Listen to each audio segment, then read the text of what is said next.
రెండో ప్రపంచ యుద్ధం కంప్లీట్ అయిపోయింది. అప్పుడప్పుడే అన్ని దేశాలు కోలుకుంటున్నాయి. ఇదే సమయంలో కరెక్ట్గా ఇండోనేషియా సముద్రంలో అమెరికన్ షిప్ ఒకటి జనరల్గా కొన్ని కార్గోల్ని లోడ్ చేసుకుంటూ తీసుకెళ్తుంది.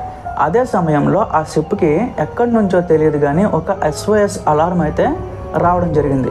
సో వెంటనే క్రూ మెంబర్స్ అందరూ అలర్ట్ అయ్యి నియర్ బై ఏదో ప్రాబ్లం జరిగింది, వెంటనే వెళ్ళి రెస్క్యూ చేయాలి అని చెప్పి రెడీ అవుతున్నారు. వాళ్ళు ఎప్పుడైతే రెడీ అవుతున్నారో వితిన్ 2 minutesలో ఒక వాయిస్ మెసేజ్ రావడం జరిగింది. ఆ వాయిస్ మెసేజ్లో అంటే అందరూ చనిపోయారు, నేను మాత్రం చాట్ రూమ్లో వచ్చి దాక్కున్నాను అని చెప్పి ఒక వాయిస్ మెసేజ్ వచ్చింది. సో ఇది వినగానే అందరూ ఇంకా ఫాస్ట్ అప్ అవ్వాలి, వెళ్ళిపోవాలి అనుకున్నారు. అక్కడికి కరెక్ట్గా 10 seconds గ్యాప్లో రెండో మెసేజ్ అయితే వచ్చిందనమాట.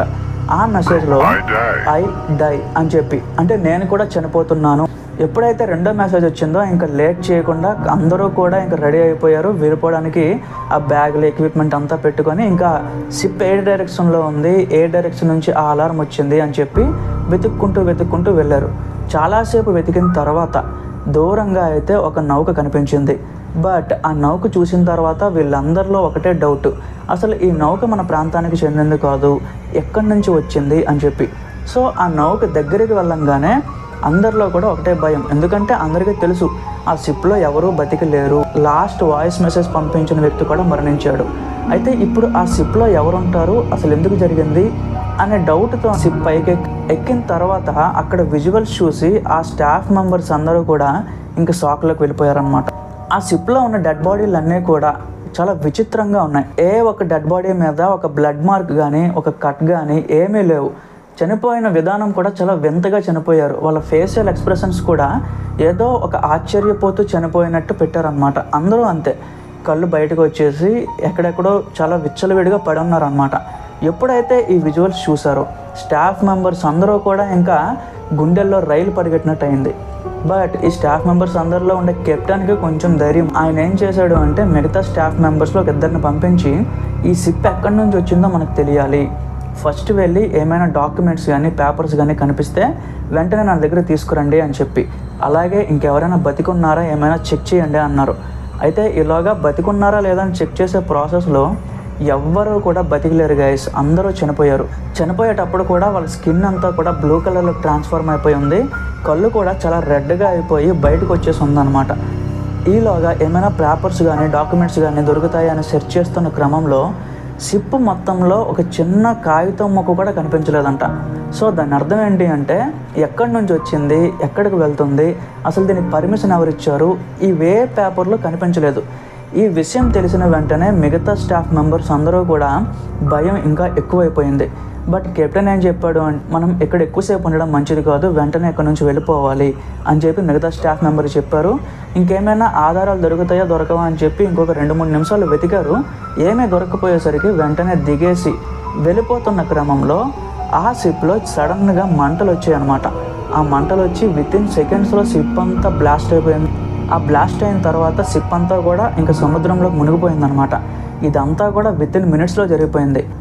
ఎప్పుడైతే ఈ విషయం జరిగిందో ఈ కెప్టెన్ ఇంకా ఆలోచించడానికి ఏమీ లేదు, వెంటనే మనం తీరానికి వెళ్ళి అథారిటీస్కి ఇన్ఫామ్ చేయాలి అని చెప్పి వెంటనే ఆ ఆఫీస్కి వచ్చారు. ఆఫీస్లో ఉండే అందరూ అధికారుల్ని ఒక మీటింగ్ పెట్టి అక్కడైతే చెప్పడం జరిగింది, ఇలా మాకు ఒక అలారం కాల్ వచ్చింది, వెళ్ళాము, ఇలా చూసాము, ఇలా జరిగింది అని చెప్పి.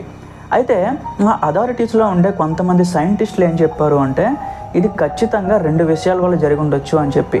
ఫస్ట్ వన్, ఏదైనా ఒక బయట దేశం మన దేశం మీద అటాక్ చేయడానికి ఒక బయో వెపన్ని తయారు చేసింది. అందులో ఒక ఎగ్జాంపులే ఈ షిప్.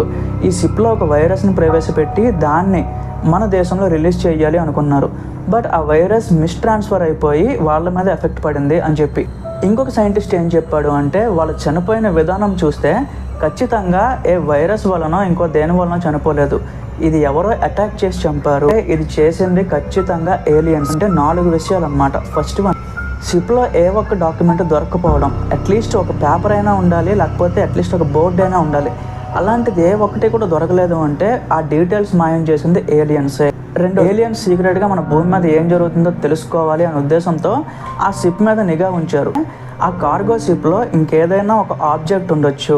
సో ఆ ఆబ్జెక్ట్ కోసం వేరే గ్రహాంతర వాసులు ఆ షిప్ మీద అటాక్ చేయించవచ్చు.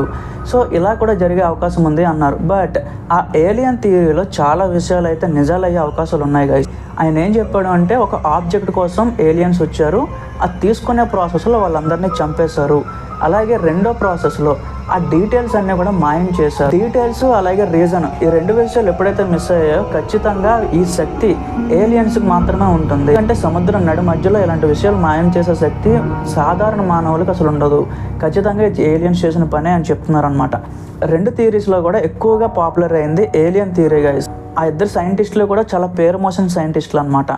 వాళ్ళు చెప్పింది 101% నిజాలయ్యే అవకాశాలు కూడా ఉన్నాయి. మరీ ముఖ్యంగా ఏలియన్స్ గురించి ఏదైతే చెప్పారో అది 101% నిజం గైస్. ఇంకా ఏలియన్స్ భూమికి బయట ఉండి మనం చేసే ప్రతి యాక్టివిటీని అబ్జర్వ్ చేస్తూ ఉంటారు అని చెప్పడానికి ఇది ఇంకొక సంకేతం అనమాట.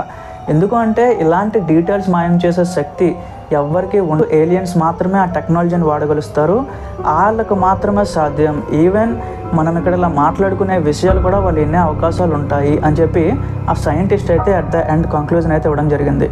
బట్ మీరేమనుకుంటున్నారు? సో ఏలియన్ థియరీ రైట్ అనుకుంటున్నారా, లేకపోతే జాంబీ వైరస్ థియరీ రైట్ అనుకుంటున్నారా? కింద కామెంట్స్లో చెప్పండి. Thank you.